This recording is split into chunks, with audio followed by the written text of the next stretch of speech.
कैसे हैं आप सभी लोग।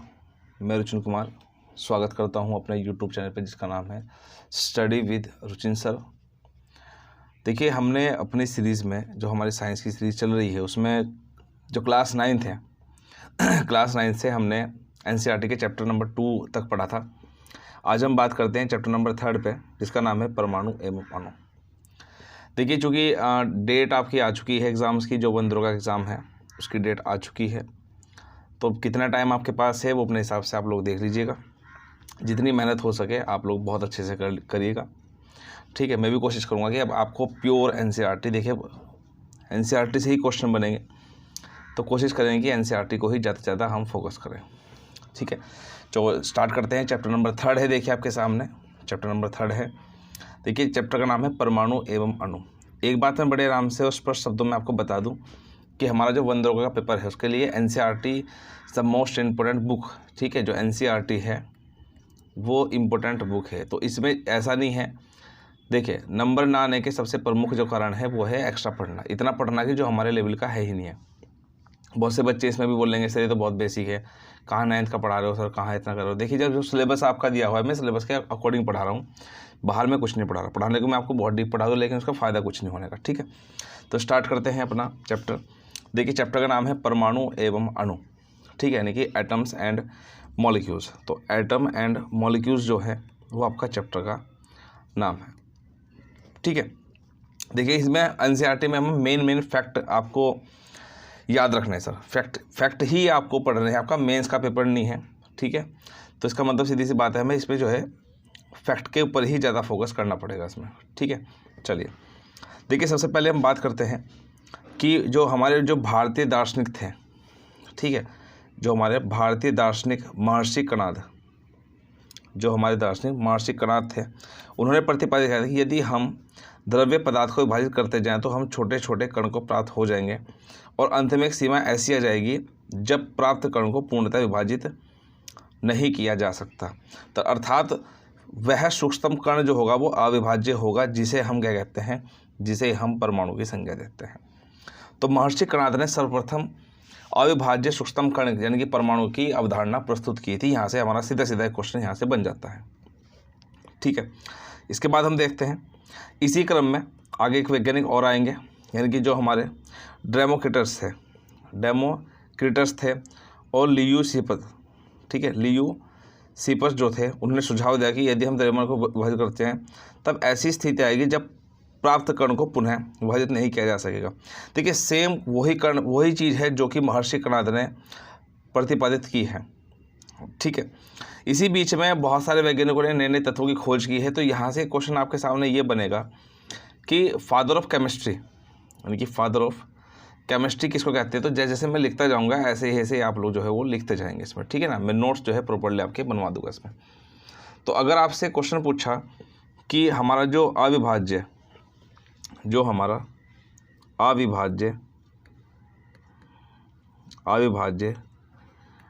सूक्ष्मतम कण होता है, सूक्ष्मतम कण है, वो क्या है, वो है परमाणु, वो क्या है, परमाणु है, ठीक है। अगला उसमें कि अगर आपसे पूछा फादर ऑफ केमिस्ट्री, ठीक है, नंबर 2 पे आपसे पूछ लिया कि फादर ऑफ केमिस्ट्री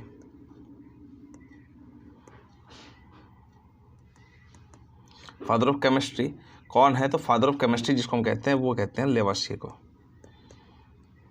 लेवाशिये। तो फादर ऑफ केमिस्ट्री किसको कहते हैं हम, वो लेवाशिये को कहते हैं, ठीक है। और अगर आपसे पूछा इसमें, देखिए हालांकि सामने ही इसमें लिखा हुआ है, अगर आपसे क्वेश्चन ही पूछ लिया इसमें कि क्या क्वेश्चन बनेगा इसमें, देखिए सर कि रासायनिक संयोजन के नियम। तो देखिए, रासायनिक संयोजन के नियम किसने प्रतिपादित किया, लेवाशिये और जोसेफ एल प्राउस्ट ने। तो इन दो वैज्ञानिकों ने सबसे पहले क्या किया था, रासायनिक संयोजन के नियम प्रतिपादित किए थे और इसी आधार पर इन्होंने हमें 2 नियम दिए हैं। सबसे पहला नियम अगर हम देखा जाए तो सबसे पहला नियम क्या होगा, वो है आपका द्रव्यमान संरक्षण का नियम, ठीक है। तो इसमें इन्होंने क्या लिखा कि जब कोई रासायनिक अभिक्रिया संपन्न होती है तो तब क्या द्रव्यमान में कोई परिवर्तन होता है। देखें, अगर द्रव्यमान संरक्षण का नियम देखा जाए तो द्रव्यमान संरक्षण का नियम क्या होता है, इसमें ये कहते हैं, पहली बात तो क्या है कि जो हमारी रासायनिक अभिक्रियाएँ हैं जितनी भी हमारी जो रासायनिक अभिक्रियाएं हैं वो सारी की सारी अभिक्रियाएं द्रव्यमान संरक्षण के नियम पर आधारित हैं। इस बात को याद रखें। और द्रव्यमान संरक्षण का नियम किस बात की पुष्टि करता है? वो करता है इस बात की पुष्टि कि जो अभिकारकों का द्रव्यमान होगा, जो अभिकारकों का द्रव्यमान है, अभिकारकों का द्रव्यमान होगा वो उत्पाद के द्रव्यमान के बराबर होगा, उत्पाद के द्रव्यमान के बराबर होगा। ठीक है, तो ये आपका जो कहलाता है वो कहलाता है द्रव्यमान संरक्षण का नियम। ठीक है, मैं थोड़े थोड़े रूप में जो है इन सबको बताता जाऊंगा कि इनका मेन पर्पज़ क्या है, मेन चीज़ क्या है। ठीक है, अब नंबर सेकंड हम बात करते हैं। ठीक है, सेकंड से ही हम बात कर लेते हैं। देखिए एनसीईआरटी में सबसे बड़ी बात ये है कि आपको पैरे दिए होंगे बहुत सारे। एनसीईआरटी को पढ़ने में सबसे बड़ी दिक्कत ये थी कि पैरे बहुत सारे होते हैं, बच्चे कन्फ्यूज होते हैं, बोरिंग भी होता है। लेकिन हमें ये करना है कि हमें इसमें से पढ़ना क्या है, हमारे लिए मेन क्या है, मेन चीज़ हमारे लिए क्या है वो हमें यहाँ पे देख लेना है सर एक बार। ठीक है, चलिए देखिए द्रव्यमान संरक्षण नियम के सर क्या है कि द्रव्यमान संरक्षण के अनुसार किसी भी रासायनिक अभिक्रिया के द्रव्यमान को न तो सृजन किया जा सकता है और न ही उसका विनाश किया जा सकता है। अर्थात इसमें क्या होता है कि जो अभिकारकों का द्रव्यमान है वो उत्पाद के द्रव्यमान के बराबर होगा। यानी कि इसमें क्या होता है, इसमें एक तरफ क्या होते हैं अभिकारक होंगे और दूसरी तरफ क्या होंगे उत्पाद होंगे, और इन दोनों का द्रव्यमान जो होगा वो आपस में क्या होगा बराबर होगा। क्लियर बात है। अब देखिए इसके बाद बात करते हैं स्थिर अनुपात का नियम। किसकी बात करते हैं? स्थिर अनुपात के नियम के बारे में बात करते हैं, स्थिर अनुपात का नियम। अब देखिए स्थिर अनुपात का नियम क्या कहता है सर। ठीक है, मैं डेफिनेशन भी इनके साथ साथ लिखवा दूंगा, इनकी डेफिनेशन भी क्या है क्या नहीं है, लेकिन थोड़ा सा आपको पढ़ना भी पड़ेगा सर इसमें। ठीक है ना, चलिए देखिए पढ़ते कैसे हैं इसमें ये देख लेते हैं। इसमें साफ साफ क्या लिखा हुआ है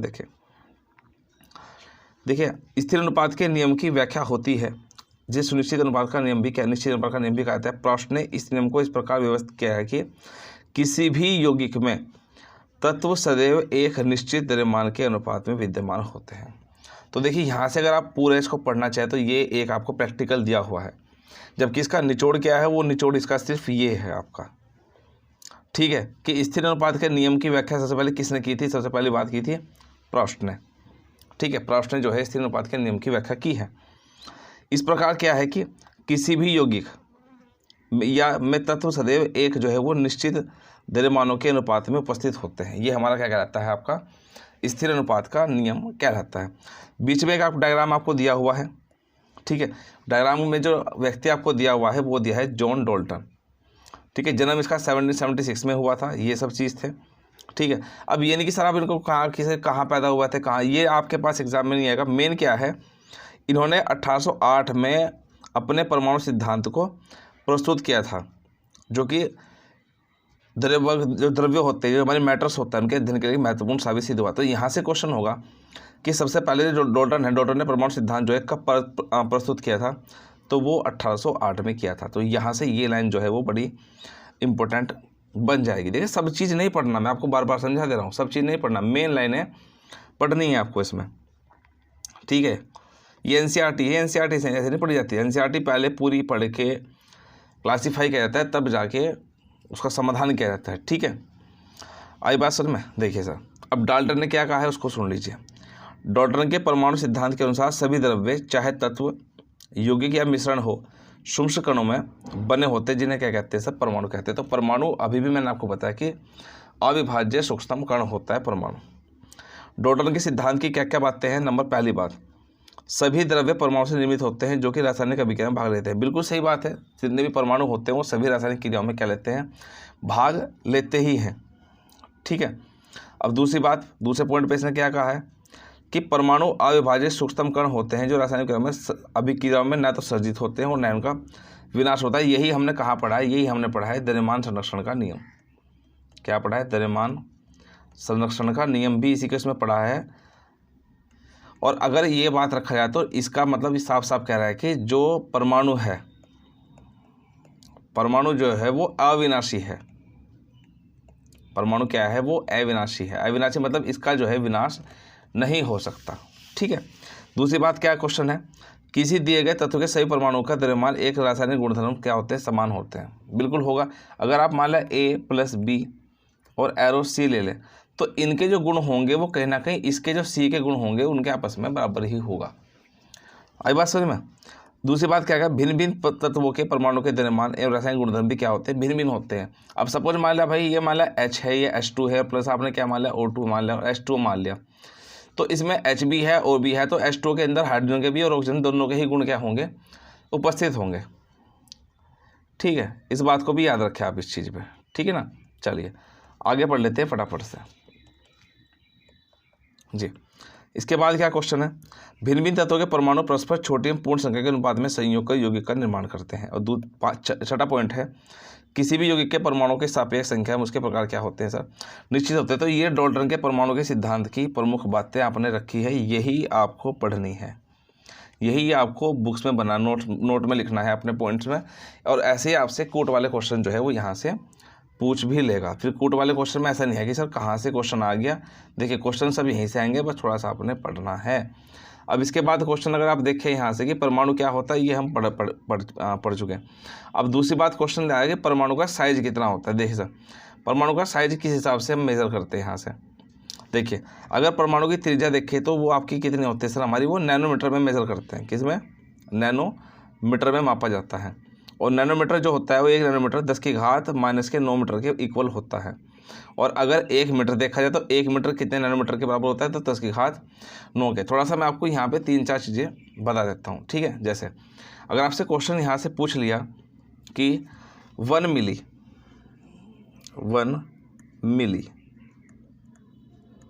ठीक है, अगर यहाँ से क्वेश्चन पूछ लिया आपसे कि 1 मिली इजिकल टू कितना होता है, ये होता है 10⁻⁻³ मीटर के, ठीक है। अगर सेकंड पूछ लिया आपसे 1 माइक्रोन,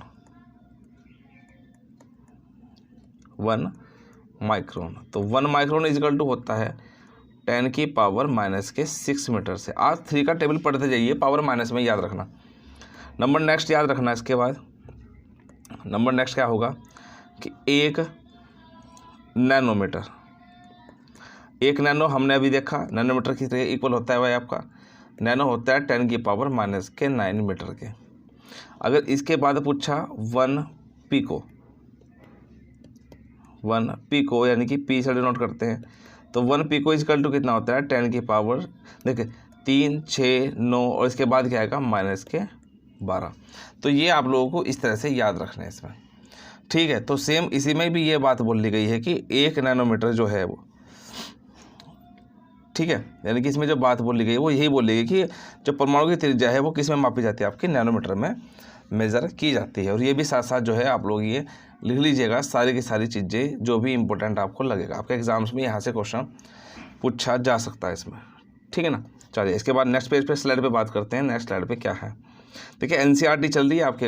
अगर आपको लगे सर बहुत बोरिंग है तो देखिए बोरिंग का तो मुझे पता नहीं, लेकिन हाँ सर एनसीईआरटी से ही आपका पेपर बनेगा।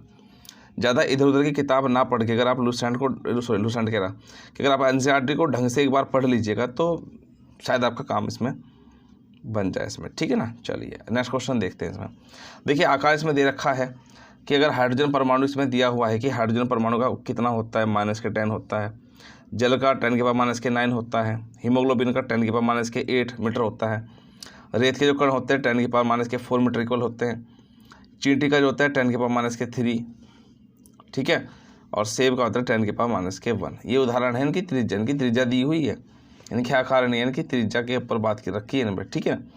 चलिए अब इसके बाद देखिए इन्होंने क्या रखा हुआ है इसमें, क्या रखा हुआ है क्या नहीं रखा हुआ है इसमें जी। देखिए सर इसमें इसके बाद लिखा है कि इन्होंने परमाणु के बारे में बताया। देखिए यहाँ से आपको कुछ नहीं पढ़ना, प्रतीक चिन्ह, ठीक है। अब यहाँ से क्वेश्चन बनेगा, देखिए इंपॉर्टेंट क्वेश्चन बनेगा यहाँ से ये क्वेश्चन। देखिए क्या, डाल्टन ऐसे प्रथम वैज्ञानिक थे, कौन थे, जॉन डाल्टन ऐसे प्रथम वैज्ञानिक थे जिन्होंने तत्वों को प्रतीकों के प्रयोग में सबसे पहले प्रयोग किया। मतलब कि अगर हम बात करें सर हाइड्रोजन का कि सर हाइड्रोजन का परमाणु वो कैसे सिंबल है सर, हाइड्रोजन को देखिए सर आप एस से लिखते हैं, एल्यूमिनियम को Al से करते हैं, कोबाल्ट को CO से लिखते हैं। और ध्यान रखिएगा जो भी स्टार्टिंग होगा वो पहला लेटर्स बड़ा होगा, दूसरा छोटा लेटर्स होगा। अगर C कोबाल्ट लिखे तो CO होगा ना कि CO होगा, CO तो कार्बन मोनोऑक्साइड बन जाएगा यहाँ से, ठीक है ना। तो किसी भी तत्व का ये भी याद रखें, सबसे पहले ये अवधारणा किसने प्रस्तुत की थी, ये जॉन डाल्टन ने परमाणु धारणा प्रस्तुत की थी कि जो तत्वों के नाम होंगे वो किस प्रकार से जो है वो रखे जाएंगे यहाँ से, ठीक है, यहाँ से इस तरह से क्वेश्चन जो है वो ऐसे ही पूछा जाएगा आपसे यहाँ से। आगे बात सर में चलिए इसके बाद क्वेश्चन देख लेते हैं क्या कहना चाह रहा है इसके बाद क्वेश्चन। इसमें लिखा हुआ भी है सर आपके, ठीक है। तो सबसे पहले जो है जॉन डाल्टन ने किस तरह से आपका तत्व रखे, वो इस तरह से रखे इन्होंने कि जैसे हाइड्रोजन को इस तरह से दिखा दिया, कार्बन को ऐसे दिखा दिया, ऑक्सीजन को ब्लैंक दिखा दिया, फास्फोरस को ऐसे दिखाया। तो देखिए हर एक परमाणु के अपने अलग अलग प्रतीक चिन्ह जो थे वो उन्होंने दिया हुआ है, ठीक है, ये बात है जी। अब इसके बाद कुछ एक वर्ड और भी आप याद रखना, ठीक है। इसने कहा था बर्जीलियस, ठीक है, यहाँ पे एक साइंटिस्ट और आएगा। बर्जीलियस ने तत्वों के ऐसे प्रत्ययों का सुझाव दिया कि जो उन तत्वों के नामों के एक या दो अक्षरों के प्रतीक होता है। तो तत्वों को उनके नाम पे आधार पे जो रखने की व्यवस्था, देखो अवधारणा अगर आपसे पूछा गया किसने प्रस्तुत की है तो डाल्टन ने प्रस्तुत की है, डाल्टन। लेकिन अगर आप द्विआधार देखें, संख्याओं को दो अक्षर के रूप में देखा जाए कि भाई मान लो CO है, Fe है, आयरन है, ठीक है ना, जो भी आप रखे इसमें, तो जो ये डबल नेम वाला जो मेथड दिया था वो दिया था सबसे पहले बर्जीलियस ने। किसने? बर्जीलियस ने प्रस्तुत किया था यहाँ से सबसे पहले, ठीक है ना। चलिए अब इसके बाद और भी इंपॉर्टेंट क्वेश्चन आपको बहुत मिलेंगे। देखिए अगर एनसीईआरटी आप बहुत ढंग से पढ़े ना सर, बहुत क्वेश्चन मिलेंगे यहाँ से जो आपके एग्जाम में आपको डायरेक्टली बिल्कुल मिलेंगे सर यहाँ से लिखे हुए, ठीक है ना। बट ढंग से आपको एनसीईआरटी पढ़नी है, ठीक है।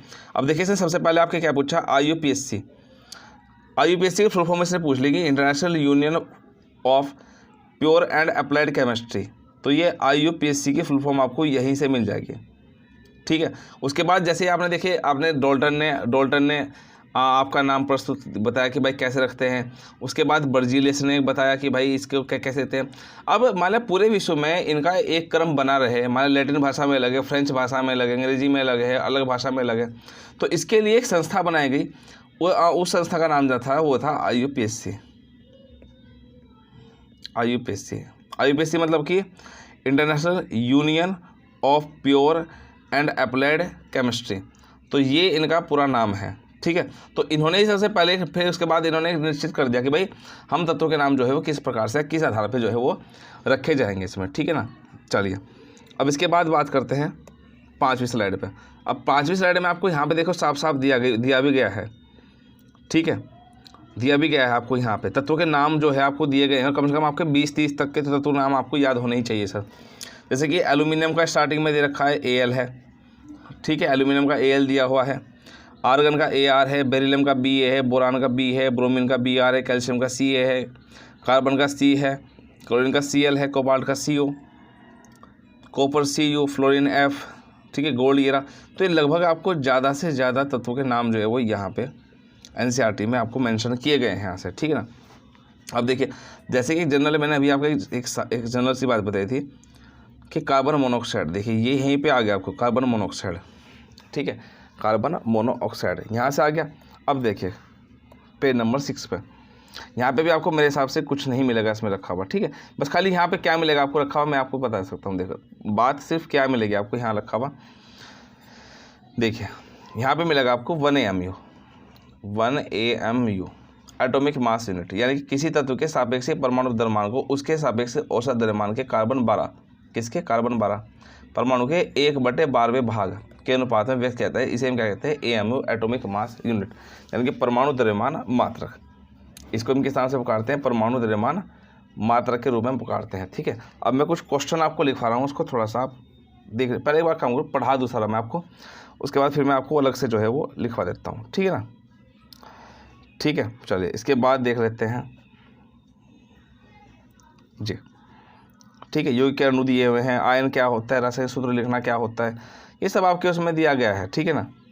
लेकिन जो मैं आपको सिखाना चाह रहा हूँ वो मेन ज़रूरी है। देखिए सर अब यहाँ से क्वेश्चन इम्पोर्टेंट बनेंगे, देखिए सर उसकी वजह से क्या करें आप थोड़े से कुछ जो है वो नोट्स बना लीजिए सर अपने, ठीक है, कुछ नोट्स जो है वो आप बना लीजिएगा सर, इसमें यहीं से आपको क्वेश्चन मिल जाएंगे। तो आप अपनी कॉपी में जो है हेडिंग डाल लीजिएगा आप लोग, ठीक है। मैं नई स्लाइड से बात कर रहा हूँ, अब नई स्लाइड से बात करते हैं इसमें, ठीक है ना। चलिए देखिए आप सबसे पहले हेडिंग डाल लीजिएगा इसमें आपका सापेक्षिक परमाणु द्रव्यमान,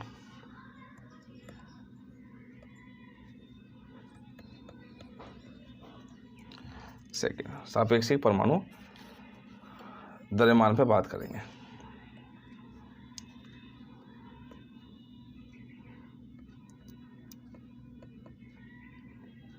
सापेक्षिक परमाणु द्रव्यमान।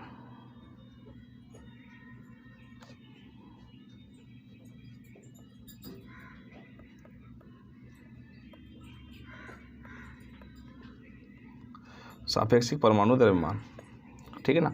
इसमें हम थोड़ा सा डिस्कस कर लेते हैं बात को लेकर। देखिए इसका क्या है, जैसे मैं थ्योरी लिखूंगा आपको आपने थ्योरी जो है वैसे ही लिखनी है।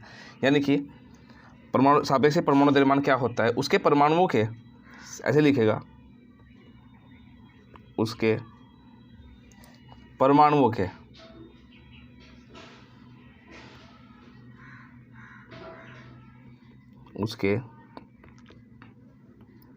परमाणुओं के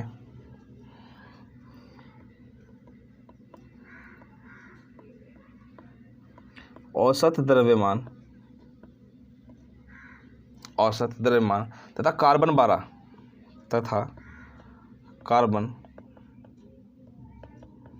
12 परमाणु के परमाणु के 1/12 वे भाग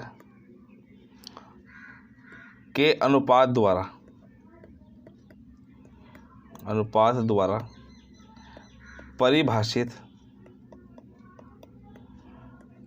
परिभाषित किया जाता है। ठीक है, परिभाषित किया जाता है। ये सापेक्षिक परमाणु द्रव्यमान कहलाता है आपका इसमें, ठीक है ना। अब इसी के बाद हम बात कर, देखिए मैंने अभी आपको एक चीज़ सिखाई थी, अगर आपको याद हो, डाल्टन का परमाणु सिद्धांत। ठीक है, अभी मैंने डिस्कस किया था क्या, डाल्टन का परमाणु सिद्धांत क्या गया था, डाल्टन का परमाणु सिद्धांत।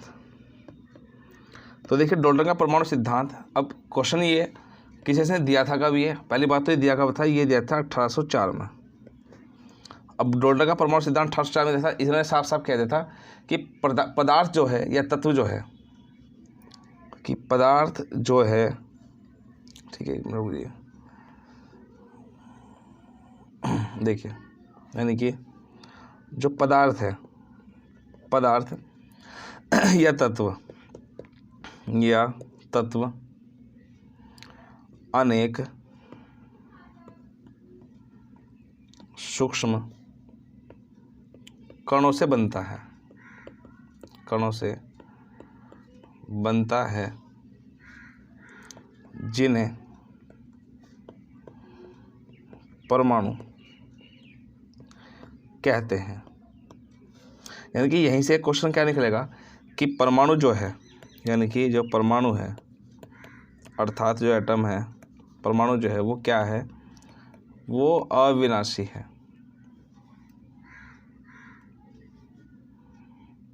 क्या है वो, परमाणु जो है वो क्या है, अविनाशी है। ठीक है, तो यहाँ से क्वेश्चन जो है वो आपके लगभग सारे बन जाएंगे। ठीक है, इसमें थोड़ा सा मैं चेंज करूँगा हल्का सा, ठीक है जी, ठीक है। चलिए अब देखते हैं नेक्स्ट पेज पे क्या है, उसको मैं एक बार चेक कर लेते हैं। देखिए आपको हेडिंग डालनी है इसके बाद, थॉमसन का परमाणु मॉडल हो गया डाल्टन का, ठीक है। अब इसके बाद आपसे क्वेश्चन पूछेगा, अब मैं यहाँ से आपको पढ़ा रहा हूँ सर आपके परमाणु मॉडल, क्या पढ़ा रहा हूँ मैं आपको,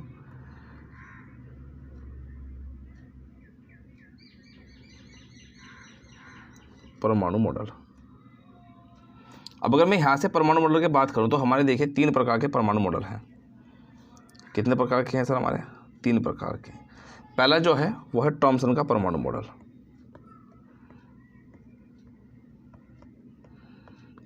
थॉमसन का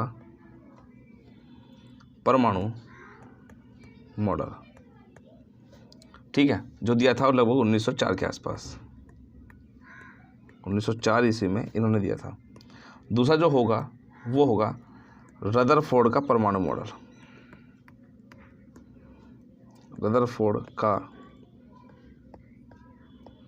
परमाणु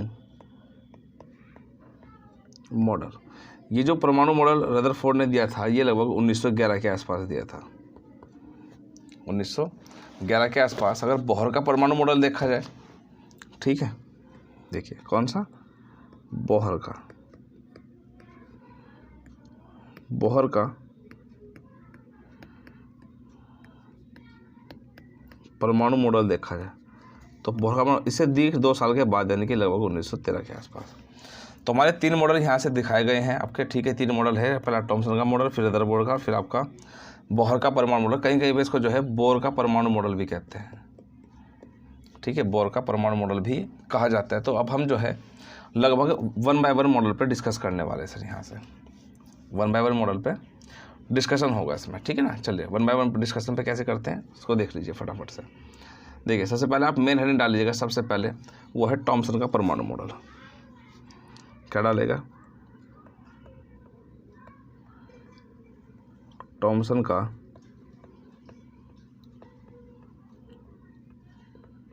परमाणु मॉडल। तो थॉमसन का परमाणु मॉडल आपने डाल लिया होगा। अब जैसे मैं लिखूंगा, देखिए मैं ऐसा नहीं कि सर किसी किताब से लेके या भाई ऐसे ही करके भाई शॉर्ट क्वेश्चन बेसिक करा दे, जैसे पेपर आएगा पेपर के हिसाब से मैं क्वेश्चन आपको करा रहा हूँ। बड़े वीडियो लंबी बनेगी, इसमें कोई दिक्कत नहीं है, लेकिन आपका चैप्टर जो है मैं आज निपटा दूंगा इसमें, ठीक है ना। नहीं होगा तो अगली क्लास में मैं कल ही क्लास को आपको दे दूंगा इसमें, ठीक है। बाकी आपको ध्यान से समझना है कि क्या है क्या नहीं है। पहली बात तो इसके बारे में क्या खास बातें चली गई। देखिए परमाणु जो है, देखिए इसने क्या कहा सबसे पहले कि परमाणु 10 की घात -10 10 की पावर -10 मीटर त्रिज्या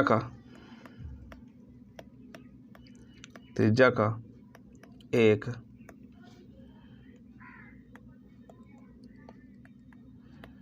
धनावेशित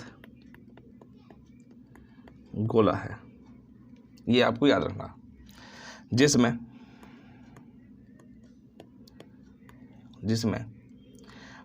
परमाणु का द्रव्यमान, जिसमें परमाणु का द्रव्यमान, ठीक है, परमाणु का द्रव्यमान तथा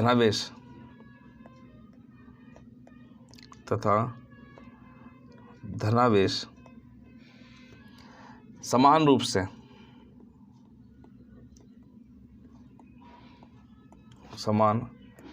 रूप से वितरित होते हैं, समान रूप से वितरित होते हैं यहाँ से, ठीक है ना।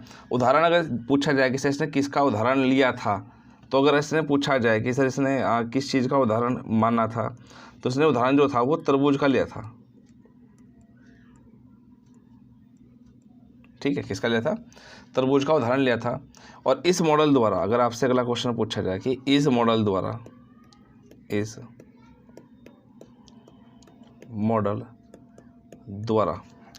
द्वारा एक तो जो तापायनिक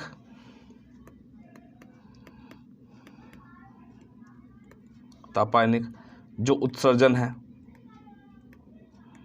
तापायनिक उत्सर्जन, और आपका प्रकाश विद्युत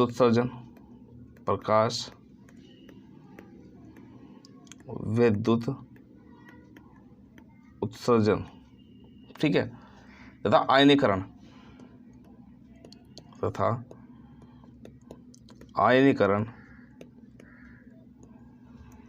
की क्रिया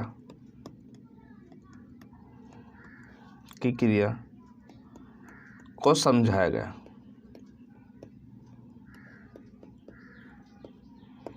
तो ये चीज़ ध्यान रखें सर आप थॉमसन के परमाणु मॉडल में क्या क्या खास बात है। पहली बात तो क्या खास बात है कि थॉमसन का जो परमाणु मॉडल था, ठीक है, 1904 में दिया गया था। ये आप लोग थोड़ा ध्यान रखें, 1904 की बात है। परमाणु जो है वो 10 की घात -10 त्रिज्या का एक धनावेशित गोला है। कैसा है, धनावेशित गोला है, जिसमें परमाणु का जो द्रव्यमान होता है धनावेश रूप से वितरित होते हैं, समान रूप से वितरित होते हैं। और इन्होंने इसका जो उदाहरण लिया है वो तरबूज को माना है। इस मॉडल के द्वारा तापायनिक उत्सर्जन, प्रकाश विद्युत उत्सर्जन और आयनीकरण की क्रिया को समझाया गया है। देखो प्रकाश विद्युत उत्सर्जन भी हम पढ़ेंगे, सब पढ़ेंगे। 12th का है कि जब किसी भी पदार्थ पे एक कुछ आवृत्ति का प्रकाश डाला जाता है तो उसके जो है अंदर से स्वतः ही जो कणों का उत्सर्जन होने लगता है, तो इस क्रिया को हम क्या कहते हैं, आपका प्रकाश विद्युत उत्सर्जन कहते हैं। तो यहाँ से ये आपका टॉपिक जो है वो हो जाएगा पहला टॉपिक, यानी कि आपका थॉमसन का परमाणु मॉडल। अब इसी के बाद आप हेडिंग डाल लीजिएगा आपके रदरफोर्ड के परमाणु मॉडल के बारे में, ठीक है ना। किसको, रदरफोर्ड का परमाणु मॉडल। नंबर 2 हेडिंग डाल लीजिएगा आप लोग। नंबर 2 हेडिंग है रदरफोर्ड का परमाणु मॉडल। देखिए रदरफोर्ड का परमाणु मॉडल जो था वो लगभग इसने दिया कब था, वो दिया था 1911 में। 1911 ईस्वी में इन्होंने जो है मॉडल दिया था। अब जैसे देखो मैं लिखवा के रहा हूँ, आप बहुत से बच्चे सोच होंगे सर मैं लिखवा के रहा हूँ, जब तक देखिए जब तक आप लिखेंगे ना सर, जब तक आप लिखेंगे नहीं, मैं गारंटी से कह रहा हूँ सर बिल्कुल भी आपके याद नहीं होगा, चाहे आप कितना भी जोर लगा लीजिए सर, बिल्कुल याद नहीं होने का किसी भी हालत में। ठीक है सर जी। अब इसके बाद सॉरी थोड़ा सा गड़बड़ हो गया जी, ठीक है। इसके बाद लिखिए, देखिए पहला टॉपिक है, इसमें पहला पॉइंट हम लिखे हैं यहाँ पे। पहला पॉइंट क्या है, देखिए इसमें रेडियो एक्टिव तत्व, देखिए समझ लीजिएगा, यानी कि इसमें रेडियो एक्टिव तत्व, रेडियो एक्टिव तत्व पोलोनियम, कैसा, पोलोनियम, पोलोनियम से उच्च गतिज ऊर्जा,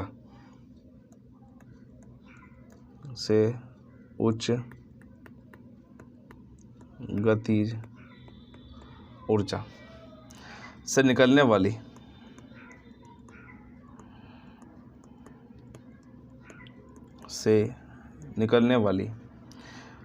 अल्फा कणों, अल्फा कणों के एक बारीक पुंज, अल्फा कणों के एक बारीक पुंज, पुंज को एक पतली स्वर्ण, स्वर्ण मतलब क्या होता है, सोना, स्वर्ण पन्नी पर गिराया, पन्नी पर गिराया। ठीक है सर। अब इसमें इसने क्या क्या पॉइंट निकाल ले, क्या क्या पॉइंट्स लिखे। पहली बात देखिए, पहला पॉइंट इसने क्या लिखा है इसमें, पहला पॉइंट इन्होंने ये लिखा कि जो परमाणु है,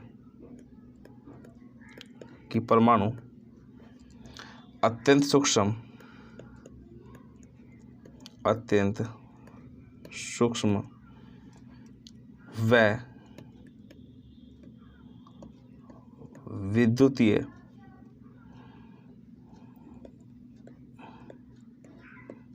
उदासीन कण है। ठीक है, इन्होंने ये यहाँ पे लिखा। दूसरी बात, इसी आधार पे इन्होंने जो है वो नाभिक की खोज भी की थी, नाभिक की खोज। तो ये क्वेश्चन जो है वो बहुत इंपॉर्टेंट है। नाभिक की खोज जो है वो किसने की थी, तो किसने की थी, रदरफोर्ड ने की थी सर। ठीक है ना। चलिए नंबर नेक्स्ट पॉइंट इसमें लिखेंगे। पहला क्या था कि नाभिक का जो नाभिक का जो समस्त द्रव्यमान है, नाभिक का समस्त द्रव्यमान जो है, ठीक है। देखिए इसमें होता क्या है, इसमें एक तो आपके प्रोटॉन होते हैं और प्लस क्या होते हैं इसके अंदर, न्यूट्रॉन होते हैं। तो प्रोटॉन प्लस न्यूट्रॉन इसके अंदर उपस्थित होता है। ठीक है ना। और जो इलेक्ट्रॉन होते हैं, इलेक्ट्रॉन नाभिक की कक्षाओं में चक्कर लगाते हैं। नाभिक की कक्षाओं में क्या लगाते हैं, चक्कर लगा लेते हैं। जैसे कि इसको समझते हैं, अलग इस तरह पे समझते हैं इसको, कैसे करना है कैसे नहीं करना। ठीक है ना जी। चलिए नेक्स्ट पेज पे देख लेते हैं फटाफट से, आप कैसे समझ आ जाएगा मैं क्या कहना चाह रहा हूँ जी। देखिए सर, इसमें होता क्या है कि सबसे पहले इसमें क्या होता है कि नाभिक लेते हैं सर। इसमें क्या होता है, पहले एक नाभिक होता है।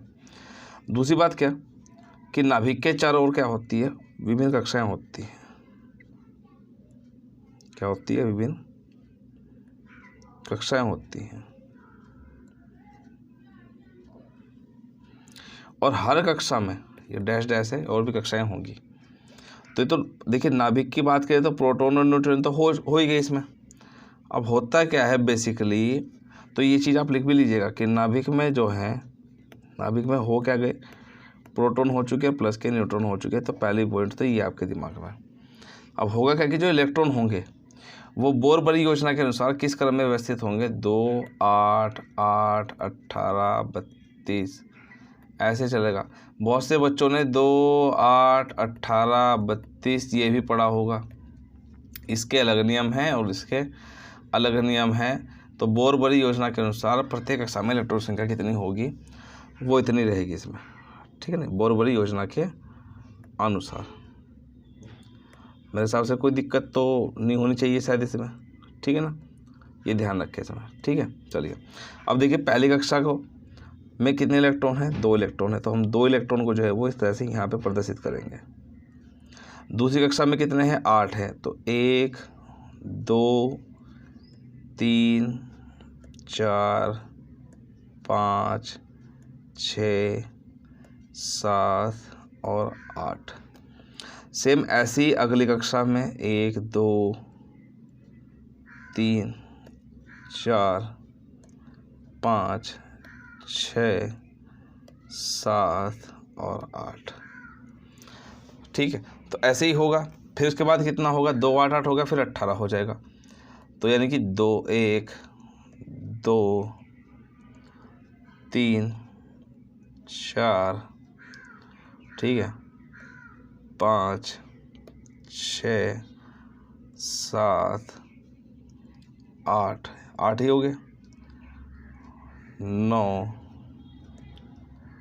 10, 11, 12, 13, 14, ठीक है, 15, 16, ठीक है, फिर 17 और फिर 18। तो ऐसे कक्षाओं में इलेक्ट्रॉन की जो संख्या होगी वो इस तरह से निर्धारित होगी इसमें, ठीक है ना। चलिए तो इसके लिए जो बोर-बरी योजना है, जो बोर-बरी योजना है, इसका जो सूत्र होता है वो लगभग कितना होता है, 2n²। इसके अनुसार ही रखा था 2, 8, 18, 32, लेकिन 20 के बाद जो है ये सीक्वेंस नहीं चलता है, ठीक है ना। तो याद रखें सर कि आपका सीक्वेंस में यही होगा, ठीक है ना, इलेक्ट्रॉन्स ऐसे ही होंगे। नाभिक में तो सिंपल सा ये हो गया, ठीक है, ऐसे रहता है। हालांकि यही बोर का परमाणु मॉडल भी है, बोर का परमाणु मॉडल भी यही है, अलग से कुछ नहीं है। लेकिन अगर रदरफोर्ड का देखा जाए तो वो कैसा है वो देख लीजिए। इसमें इसने क्या किया था कि सबसे पहले इसने एक स्वर्ण पन्नी ली थी, ऐसे आपने देखा भी होगा डायग्राम बना के कुछ इस फॉर्म पे, ठीक है ना। इस तरह से आपने डायग्राम बने हुए देखे होंगे कि ऐसे एग्जाम्पल के तौर पे ऐसे आ सकता है एग्जाम में, ठीक है। हो सकता है कि आपको डायग्राम बना के दे दे और पूछ सकता है कि इनमें से कौन सा सही है कौन सा गलत बना हुआ है, ठीक है। तो ये इसने स्वर्ण पन्नी जैसे ली थी, तो इसमें इसने उसको, आपको पता है कि बीच में क्या डाला हुआ था इसने, ठीक है, जैसे नाभिक डाल दिया इसने, ऐसे ये नाभिक ऐसे है, ठीक है ना। हर कण के अंदर एक नाभिक जो है इस तरह से इन्होंने दिखाया गया है, हर कण के अंदर इन्होंने नाभिक इसमें ऐसे दिखाया था इसमें, ठीक है। तो इसके बाद क्या होगा कि जो अल्फा कण होंगे वो तीव्र गति से आएंगे, वो तीव्र गति, कुछ अल्फा कण क्या थे, जैसे कि अल्फा कण जो है वो इधर से आएंगे, ठीक है ना, इस तरह से इस वे में जाकर पढ़ेंगे। तो क्या था कि कुछ अल्फा कण जो थे वो यहाँ से सीधे निकल गए, कुछ अल्फा कण ऐसे थे जो यहाँ से हुए और यहाँ से ऐसे मुड़ गए, कुछ अल्फा कण आए इसके सेंटर पॉइंट से टकराए और वो इधर की तरफ बाहर निकल गए, यानी कि ऐसे आए और ऐसे की तरफ बाहर निकल गए, और ये ऐसे आए और ऐसे जो है ऊपर की तरफ निकल गए, और ये जो है कुछ सीधे निकल गए। तो रदरफोर्ड ने क्या कहा कि जो परमाणु है इसका अधिकांश भाग जो है वो खाली है, अधिकांश भाग जो है वो क्या है, खाली है, और जो मध्य वाला भाग है, जो मध्य भाग है वो सबसे कठोर है, और इसी कठोर भाग को इसने क्या नाम दे दिया है, नाभिक नाम दिया हुआ है। तो नाभिक की खोज का श्रेय जो जाता है वो किसको जाता है, वो रदरफोर्ड को ही प्राप्त है, ठीक है सर। तो यहाँ तक आपकी क्लास हो चुकी है सर। कल क्लास होगी इसके बाद भी, कल या परसों जैसे वीडियो आएगी। तो बस आप लोग जो है, बस आपसे एक विशेष निवेदन ये है कि वीडियो को ज़्यादा से ज़्यादा शेयर करें, कंटेंट आपके लिए बिल्कुल परफेक्ट है। जो एनसीईआरटी के हिसाब से कंटेंट चलता है वही मैं आपको देखो यहाँ पे पढ़ा रहा हूँ सर, ठीक है ना। ये नहीं कि छोटे छोटे क्वेश्चन है, छोटे ऑब्जेक्टिव भी कराऊंगा मैं क्वेश्चन आपका, ऐसी बात नहीं, अभी थ्योरी पढ़ा रहा हूँ फिर ऑब्जेक्टिव कराऊंगा, ठीक है सर। तो मिलते हैं अगली क्लास में, आप लोग ध्यान रखेगा। Thank you.